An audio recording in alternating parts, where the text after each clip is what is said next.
करूंगा कि बच्चों की नसीहत के लिए कुछ पैगाम लेकर के माइक पे तशरीफ लाए।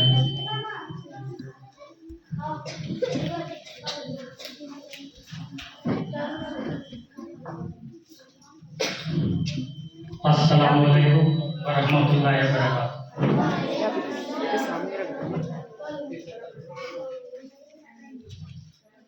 आज यौम जमहूरिया के इस मौके पर हम और आप दोनों यहाँ पे हाजिर हैं। आज यौम जमहूरिया की जो ये तारीख है, ये अब हमारे जिंदगी में दोबारा नहीं आएगी। ये तारीख 26 की जो तारीख है, ये अब दोबारा हमारे टाइम में नहीं आएगी। बहुत ही मुबारक तारीख है और बहुत ही अहम तारीख है ये यौम जमहूरिया की, जिसको जो आज हम मना रहे हैं। ये यौम जमहूरिया 1950 में आज ही के दिन से इसकी शुरुआत हुई थी और इसी दिन हमारा आईन, जिसको हम लोग संविधान कहते हैं, कॉन्स्टिट्यूशन, आज ही के दिन हमारा आईन जो हमारे मुल्क में लागू हुआ था और ये बता दिया गया था कि अब मुल्क हिंदुस्तान में किसी राजा महाराजा की हुकूमत नहीं चलेगी, बल्कि एक लिखे हुए आईन के मुताबिक हम अपनी जिंदगी बसर करेंगे और हम अब अपने इसी आईन के मुताबिक अपना जो है पूरा जिंदगी का सारो सामान और पूरा काम करेंगे। सभी बच्चे, और एक शेर है, गलत इल्जाम है हम पर वफादारी नहीं करते। क्या बात है? गलत इल्जाम है हम पर वफादारी नहीं करते, मोहब्बत बांटते हैं हम अदाकारी नहीं करते। मोहब्बत बांटते हैं हम अदाकारी नहीं करते। बुरा जब वक्त आता है वतन पर, अरे वतन वालों, बुरा जब वक्त आता है वतन पर, अरे वतन वालों, हम अपनी जान दे देते हैं, गद्दारी नहीं करते। हम अपनी जान दे देते हैं, गद्दारी नहीं करते। हम इसी कड़ी में बात बताना चाहते हैं, हमारे दिलों पर राज करने वाले हमारे सुल्तान शेर कर्नाटक, शेर मशहूर हजरत टीपू सुल्तान, जिनका नाम पूरी दुनिया में जाना पहचाना जाता है। टीपू सुल्तान का नाम किसी तारुफ का मोहताज नहीं है। टीपू सुल्तान एक ऐसी शख्सियत है जिन्होंने मुल्क हिंदुस्तान को मिसाइल और तोप और रॉकेट से नवाजा और सबसे पहले हिंदुस्तान में अपनी बहादुरी का जौहर दिखाया। जब उनकी यूज की हुई रॉकेट, उनका यूज किया हुआ मिसाइल अंग्रेज अपने मुल्क लेकर चले गए थे, तो उस पर रिसर्च कर रहे थे। उनको वो डायग्राम पता नहीं चल रहा था कि ये डायग्राम आखिर बनाया कैसे गया है। लोग परेशान थे, अंग्रेज परेशान हो गए और बहुत दिनों की रिसर्च करने के बाद जब उन्हें नहीं पता चला, तो उसमें से कुछ लोग हिंदुस्तान आए और हिंदुस्तान आकर यहाँ के लोगों से खानकाहों और मदरसों में मिले कि आखिर ये जो रॉकेट बनाई गई है, इसका इजाद जो किया गया है, ये आखिर बनी कैसे। तो हमारे मुदर्रिसों ने एक किताब दिया था जिसका नाम था फतहुल मुजाहिद। किताब का नाम फतहुल मुजाहिद था। जब वो किताब लिया, उसका ट्रांसलेट किया, तब उनको समझ में आया कि रॉकेट ऐसे बनाई जाती है और मिसाइल ऐसे बनाई जाती है।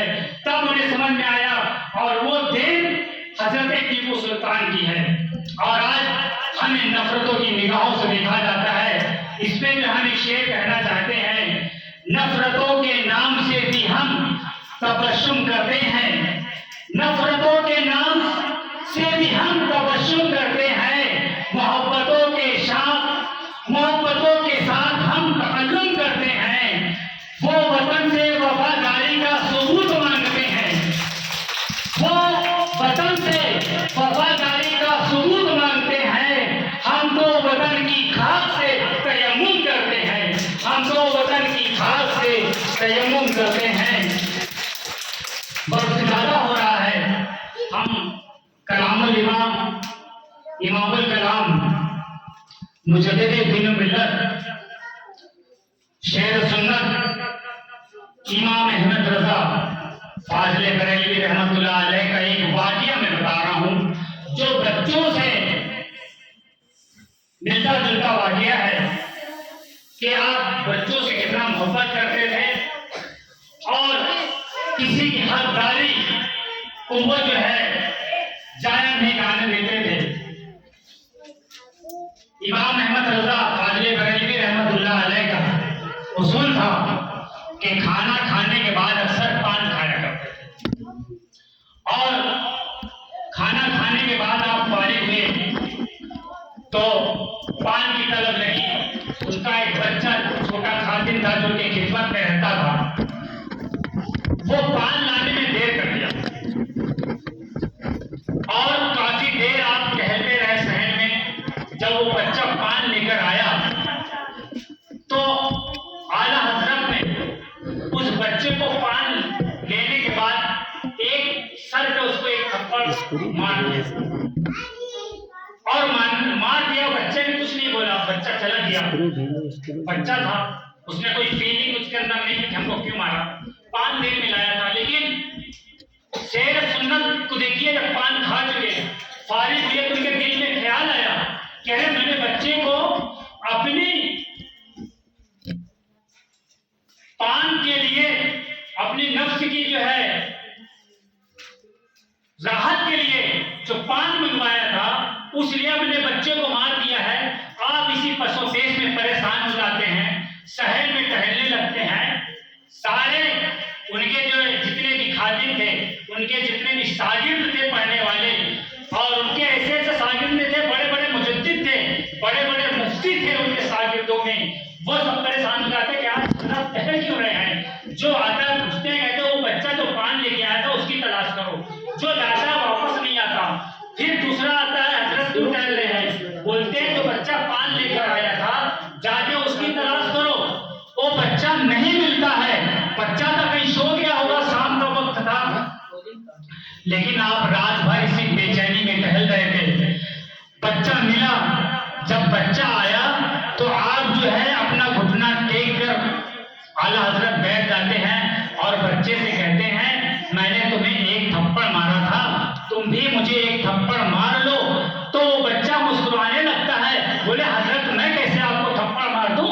कहा नहीं, कल मैदाने महशर होगा, जब मैं आका के सामने खड़ा होऊंगा, कहीं तो फरियाद कर देगा कि हजरत ने मुझे एक थप्पड़ अपने पान खाने के लिए मारा था, तो मैं शर्मिंदा हो जाऊंगा। बच्चा तू मुझे एक थप्पड़ मार दे।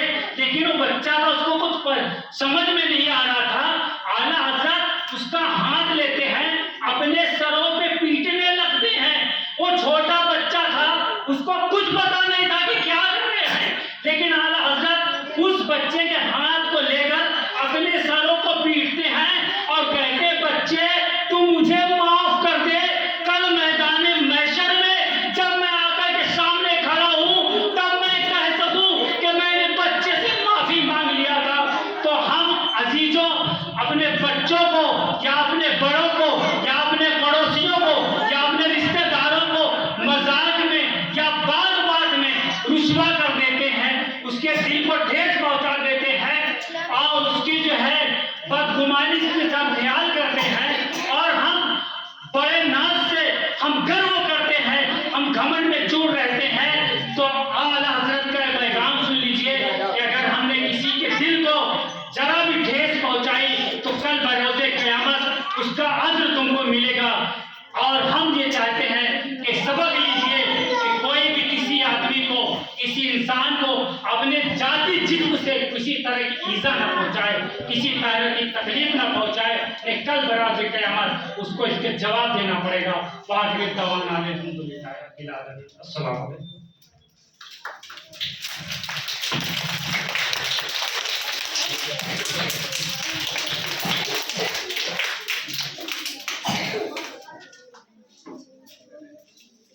काट दीजिए।